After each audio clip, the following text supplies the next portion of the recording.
The Revised Penal Code of the Philippines, Book 1, Article 1, Time when Act takes effect.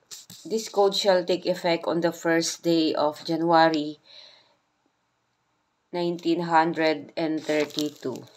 Article 2, Application of its provision. Except as provided in the treaties and laws of preferential application, the provisions of this code shall be enforced not only within the Philippine archipelago, including its atmosphere, its interior waters and maritime zone, but also outside of its jurisdiction against those who 1. Should commit an offense while on a Philippine ship or airship. 2. Should forge or counterfeit any coin or currency note of the Philippine Islands or obligations and securities issued by the government of the Philippine Island. 3. Should be liable for acts connected with the introduction into these islands of the obligations and securities mentioned in the preceding number. 4. While being public officers or employees, should commit an offense in the exercise of their functions. Or 5. Should commit any of the crimes against national security and the law of the nations, defined in Title 1 of Book 2 of this code. Title 1. Felonies and circumstances which affect criminal liability. Chapter 1, Felonies. Article 3, Definitions. Acts and omissions punishable by law are felonies.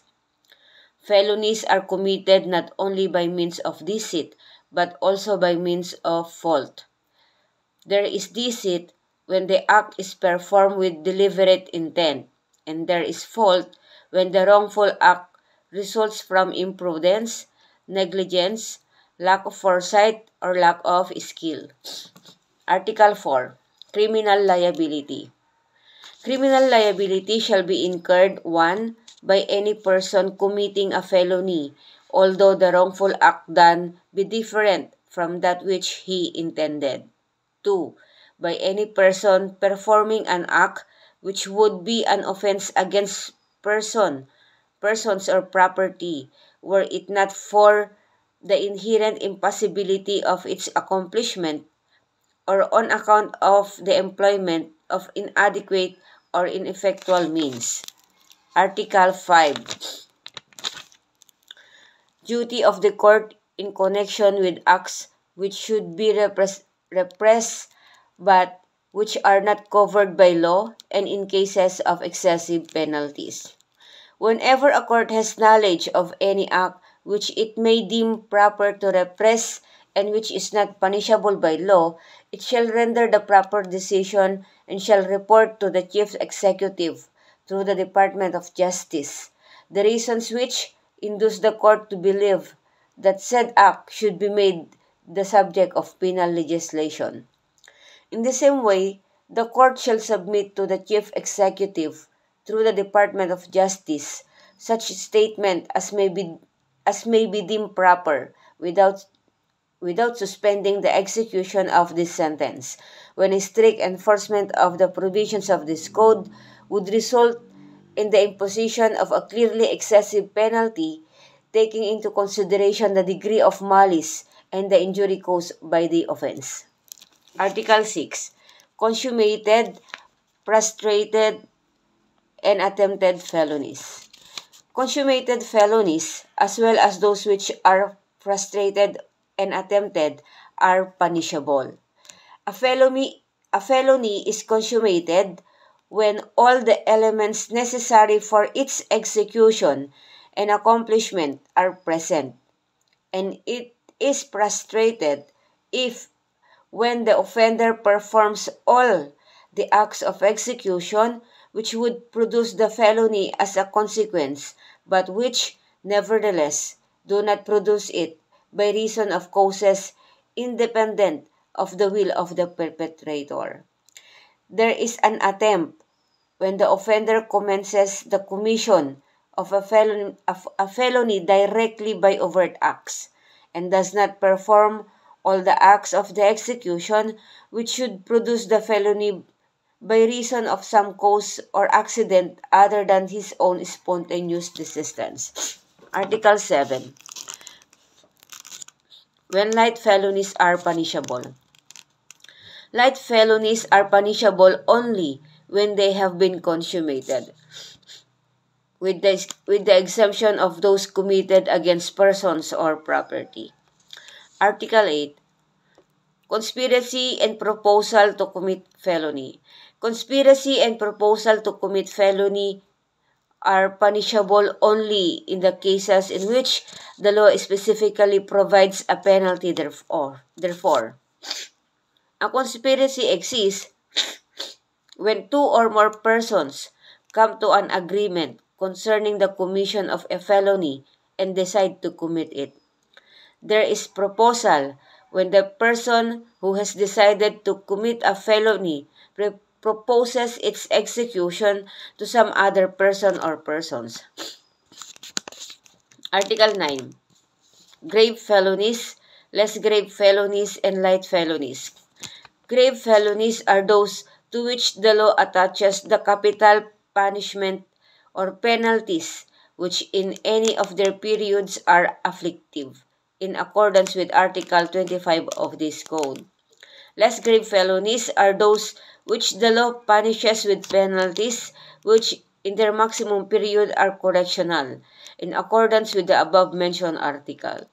Light felonies are those infractions of law for the commission of which the penalty of arresto menor or a fine of not exceeding 40,000 or both is provided. Article 10. Offenses not subject to the provisions of this code. Offenses which are or in the future may be punishable under special laws are not subject to the provisions of this code. This code shall be supplementary to such laws unless the latter should especially provide the contrary. Chapter 2. Justifying circumstances and circumstances which exempt from criminal liability. Article 11. Justifying circumstances. The following do not incur any criminal liability. 1. Anyone who acts in defense of his person or rights, provided that the following circumstances concur. First, unlawful aggression. Second, reasonable necessity of the means employed to prevent or repel it. Third, lack of sufficient provocation on the part of the person defending himself. 2. Anyone who acts in defense of the person or rights of his spouse, ascendants, descendants, or illegitimate, natural, or adopted brothers or sisters, or of his relatives by affinity in the same degree, and those by consanguinity within the fourth civil degree, provided that the first and the second requisite prescribed in the next preceding circumstance are present, and the further requisite, in case the provocation was given by the person attacked, that the one making defense had no part therein. 3. Anyone who acts in defense of the person or rights of a stranger, provided that the first and the second requisites mentioned in the first circumstance of this article are present, and that the person defending be not induced by revenge, resentment, or other evil motive. 4. Any person who, in order to avoid an evil or injury, does an act which cause damage to another, provided that the following requisites are present. First, that the evil sought to be avoided actually exists. Second, that the injury feared be greater than that to avoid it. Third, that there be no other practical and less harmful means of preventing it. 5. Any person who acts in the fulfillment of a duty or in the lawful exercise of a right or office. 6. Any person who acts in obedience to an order issued by a superior for some lawful purpose. Article 12. Circumstances which exempt from criminal liability. The following are exempt from criminal liability. 1. An imbecile or an insane person, unless the latter has acted during a lucid interval. When the imbecile of an insane person has committed to an act which the law defines as a felony, the court shall order his confinement in one of the hospitals or asylums established for persons thus afflicted, which he shall not be permitted to leave without first obtaining the permission of the same court.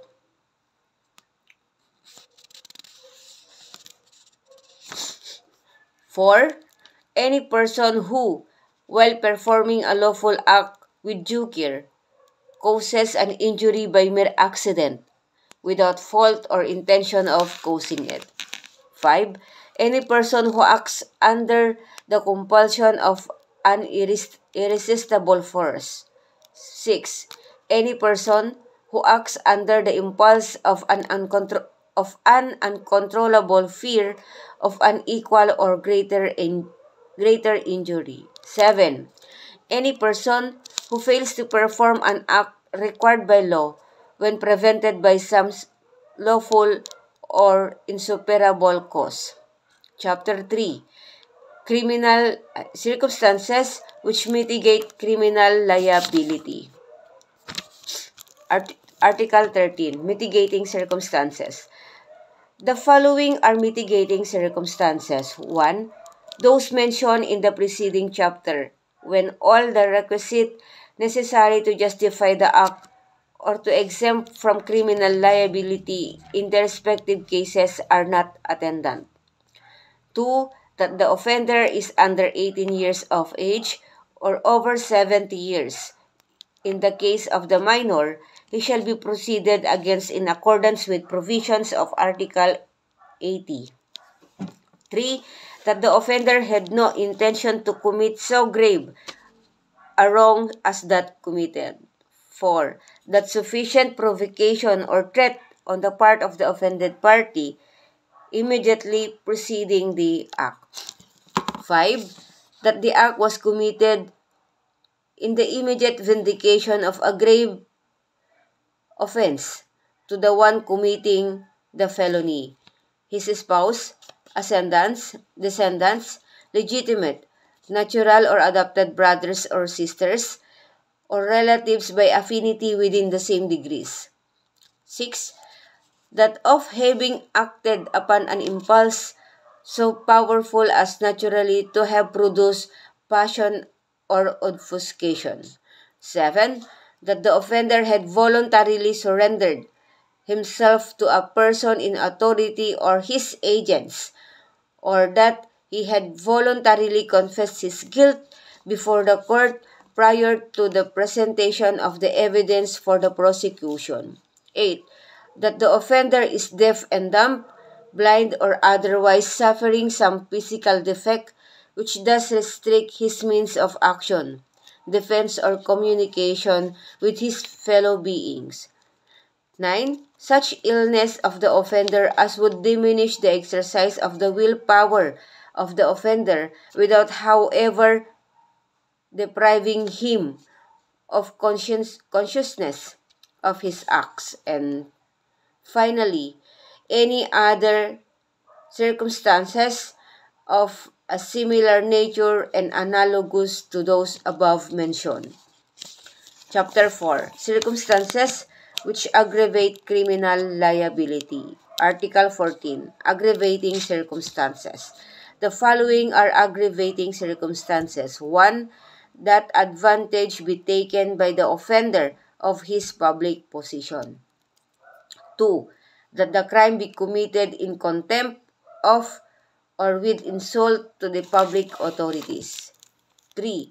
That the act be committed with insult or in disregard of the respect due to the offended party on account of his rank, age, or sex, or that it be committed in the dwelling of the offended party if the latter has not given provocation.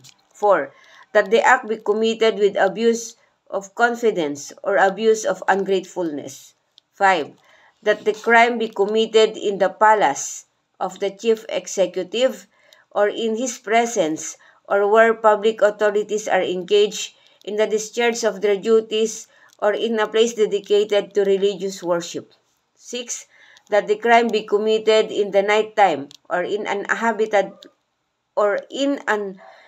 uninhabited place or by a band whenever such circumstances may facilitate the commission of the offense.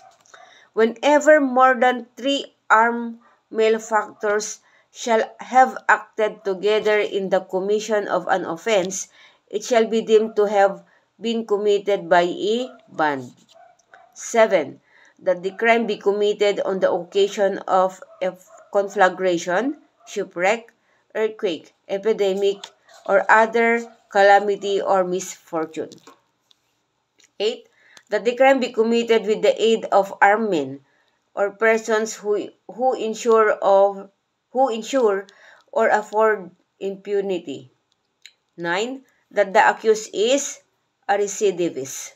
A recidivist is the one at the time of his trial for one crime shall have been previously convicted by final judgment or another crime embraced in the same title of this code.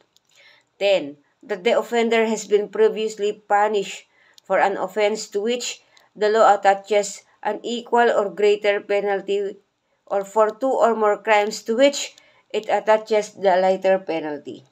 11. That the crime be committed in consideration of a prize, reward, or promise. 12. That the crime be committed by means of inundation, fire, poison, explosion, stranding of a vessel or intentional damage thereto, derailment of a locomotive, or by the use of any other artifice involving great waste and ruin. 13. That the act be committed with evident premeditation. 14. That craft, fraud, or disguise be employed. 15. That advantage be taken of superior strength or means be employed to weaken the defense. 16. That the act be committed with treachery. There is treachery when the offender commits any of the crimes against the person, employing means, methods, or forms in the execution thereof, which tend directly or specifically to ensure its execution, without risk to himself arising from the defense which the offended party might make. 17. That means be employed or circumstances brought about which add ignominy to the natural effects of the act. 18. That the crime be committed after an unlawful entry. There is unlawful entry when an entrance is effected by a way not intended for the purpose. 19. That as a means to the commission of a crime, a wall, roof, floor, door, or window be broken. 20. That the crime be committed with the aid of the persons under 15 years of age or by means of a motor vehicle, motorized watercraft, airships, or other similar means. 21. That the wrong done in the commission of the crime be 21.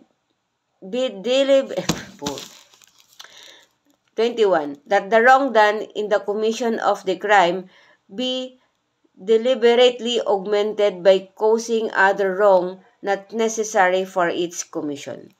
Chapter 5. Alternative circumstances. Their concept. Alternative circumstances are those which must be taken into consideration as aggravating or mitigating according to the nature and effects of the crime and the other conditions attending its commission. They are the relationship, intoxication, and the degree of instruction and education of the offender. The alternative circumstance of relationship shall be taken into consideration when the offended party is the spouse, ascendant, descendants, legitimate, natural, or adopted brother or sister, or relative by affinity in the same degree of the offender. The intoxications of the offender shall be taken into consideration as a mitigating circumstance when the offender has committed a felony in a state of intoxication. If the same is not a habitual or subsequent to the plan to commit said felony, but when the intoxication is habitual or intentional, it shall be considered as an aggravating circumstance.